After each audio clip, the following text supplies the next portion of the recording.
আসসালামু আলাইকুম। ইসলামিক প্রশ্নের জন্য আপনারা তৈরি থাকুন এবং দেখতে থাকুন। বলুন তো ভাই, ইসলামের প্রথম খলিফার নাম কি? আবু বকর সিদ্দিক রাদিয়াল্লাহু তাআলা আনহু। মাশাআল্লাহ, আপনি যদি 5টা উত্তর দিতে পারেন আপনার জন্য পুরস্কার রয়েছে।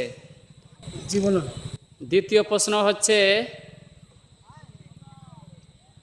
নামাজ কয় ওয়াক্ত আমরা পড়ি? 5 ওয়াক্ত। মাশাআল্লাহ, নামাজের মধ্যে কোন সূরা পাঠ না করলে নামাজ হবে না? সূরা ফাতিহা। মাশাআল্লাহ। আর 2টা প্রশ্ন যদি আপনি উত্তর দিতে পেরেছেন তাহলে আপনি সাকসেস এবং আপনার জন্য প্রাইজ রয়েছে।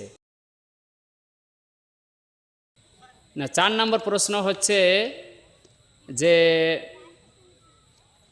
আমাদের শেষ নবী নাম কি? হযরত মুহাম্মদ সাল্লাল্লাহু আলাইহি ওয়াসাল্লাম।